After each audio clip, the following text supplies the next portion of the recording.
जय श्री राम। नमो नारायण।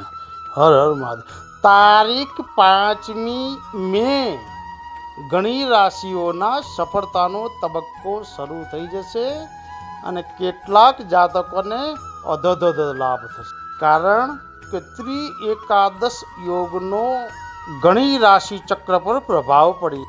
તારીખ 5મી મે 2025ના રોજ રાત્રે કોણીય સ્થિતિને એકાદશ યોગ તરીકે ઓળખવામાં આવે, જેને જ્યોતિષ શાસ્ત્રમાં લાભ દ્રષ્ટિ એક દરવાજામાં જેવું છે. તો જો યોગ્ય પ્રયાસો કરવામાં આવે અને યોગ્ય દિશામાં આગળ વધે તો વ્યક્તિત્વ, કારકિર્દી, સંબંધો કે કોઈ પણ ક્ષેત્રમાં જબરજસ્ત પ્રગતિ થઈ શકે છે.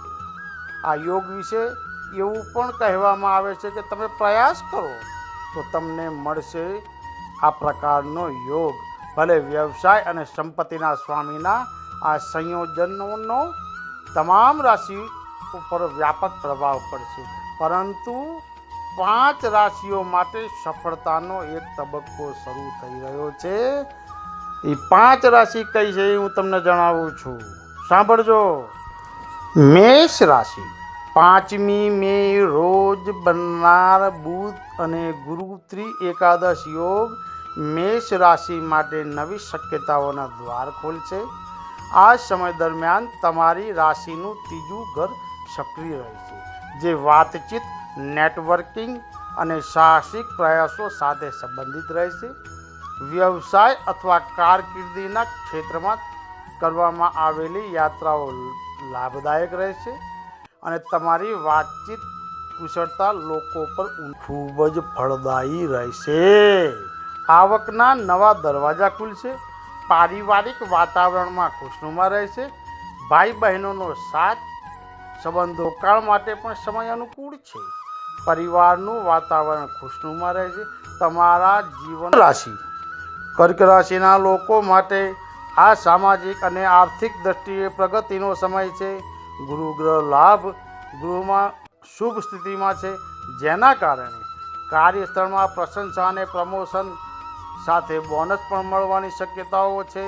જો તમે લાંબા સમયથી કોઈ યોજના પર કામ કરી રહ્યા છો તો હવે તમને તેના સકારાત્મક પરિણામો પણ મળશે. શેર બજાર અથવા રોકાણમાંથી પણ તમને લાભ મળી શકે છે. આ સમયગાળામાં તમને તમારા મિત્રોનો સહયોગ મળશે. નવા સંપર્કો બનશે જે ભવિષ્યમાં તમારા માટે મદદ. પ્રેમ જીવનમાં પણ સકારાત્મકતા વધશે. પરસ્પર સમજણ વધુ મજબૂત બનશે. સોશિયલ નેટવર્કિંગને મજબૂત બનાવવા માટે આ એક સારો સમય છે, ત્યાંથી તમને નફો મળશે. કન્યા રાશિ કન્યા રાશિના લોકો માટે આ સમય વ્યવસાયિક પ્રગતિ અને ભાગ્યમાં વૃદ્ધિનો સંકેત આપે છે. બુધદેવ તમારા ભાગ્ય ભાવ દ્વારા તમારા કર્મને પ્રભાવિત કરી રહ્યા છે, જેના કારણે તમને તમારા કેરિયરમાં નવી જવાબદારીઓ મળશે. તમે આ નવી જવાબદારીઓ આત્મવિશ્વાસ સાથે પૂર્ણ કરશો. ખાસ કરીને જો તમે શિક્ષણ, કાયદો અથવા કાઉન્સેલિંગ જેવા ક્ષેત્રોમાં સામેલ છો તો વિદેશી અથવા દૂરના સંપર્કોથી પણ લાભ થશે. વિવાહિત જીવનમાં સહયોગ અને સુમેળ વધશે. તમારા જીવનસાથી તમને આગળ વધવામાં મદદ કરશે. બીજી રાશિ છે મકર રાશિ. મકર રાશિના જાતકો માટે આ સમય ભાગીદારી અને લગ્ન જીવન માટે ખૂબ જ અનુકૂળ છે. ગુરુ ગ્રહ 7મા ભાવમાં સ્થિત છે, જેના કારણે વ્યવસાયિક ભાગીદારીથી ખૂબ જ મોટો નફો થવાની સંભાવના છે.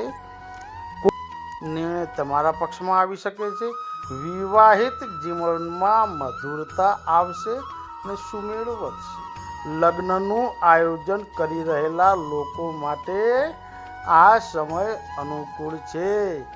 ધ્યાનમાં રાખો, કોઈ પણ કાનૂની દસ્તાવેજ વાંચ્યા વિના તેના પર સહી કરશો નહીં. બીજી વાર કહું છું કે આ રાશિના જાતકોએ કોઈ પણ કાનૂની દસ્તાવેજ વાંચ્યા વિના તેના પર સહી કરવી નહીં. જય શ્રી રામ. નમો નારાયણ. હર હર મહાદેવ.